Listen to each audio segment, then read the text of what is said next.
Next speaker is going to be Gloria La Riva. She is the national chairman of the Free the Cuban 5 movement. She's been working really, really hard on this entire movement, so please welcome Gloria. Woo! Sisters and brothers, when the Cuban 5 were arrested in 1998, September, until the end of their trial in 2001, June 8th, nobody in the United States knew who they were, even though they were on trial on major felony charges, accused of bringing danger to the United States when we know they were fighting terrorism. But I remember there was one article, the only article really that appeared outside of Miami, because there were hundreds of hostile articles in Miami against the 5. And it was clear that these men were defending Cuba, and they were on trial in the city that they could never hope to get a free trial. And I said to myself, something is going to have to be done. They were convicted on June 8th, and at the end of June, we in San Francisco formed the first committee in the world to free the Cuban 5. And because nobody knew who they were, we made the title the National Committee to Free the Cubans Held Prisoner in United States Prisons. That was a long name. Now we can even say Free the 5 and everybody knows who they are. But it did take the resistance of 5 men who were continually told by the FBI, even after they were convicted, even a few years ago, they were told, collaborate with us. Turn against your country, and you can get out.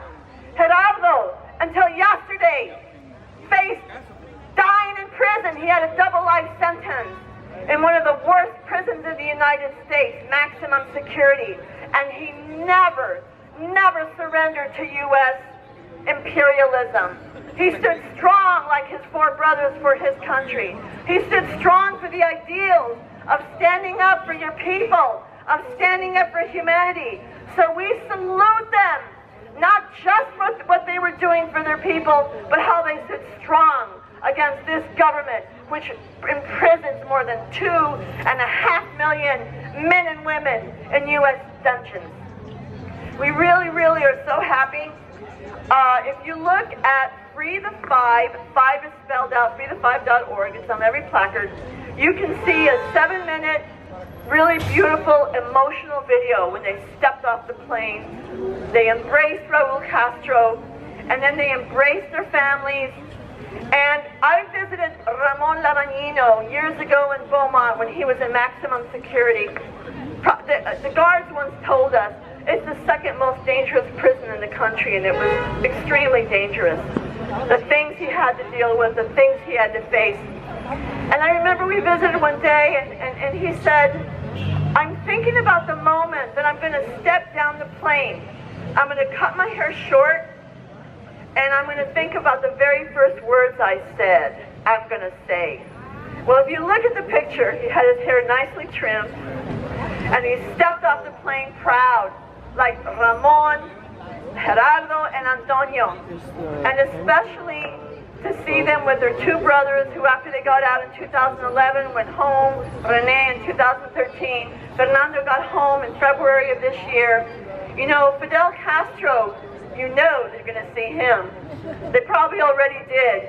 And I'm really glad that Fidel, who led this revolution 55 years ago, who himself put himself in danger by leading a struggle against the U.S. puppet regime, Fulgencio Batista, and to see the lighthouse country that Cuba is for Latin America, that has hundreds of doctors in West Africa, that wiped out illiteracy in Venezuela and Bolivia and Nicaragua, not just in Cuba.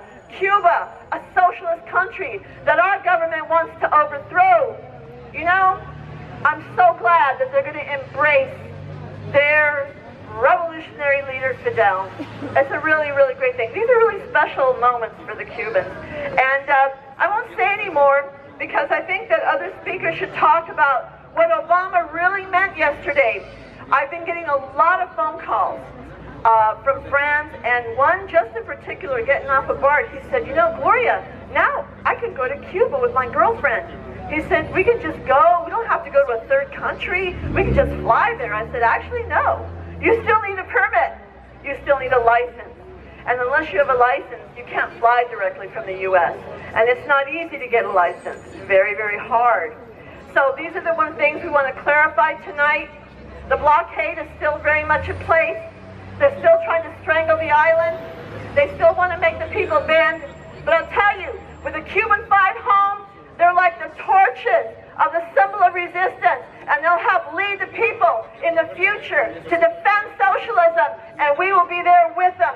Free the... Oh, no.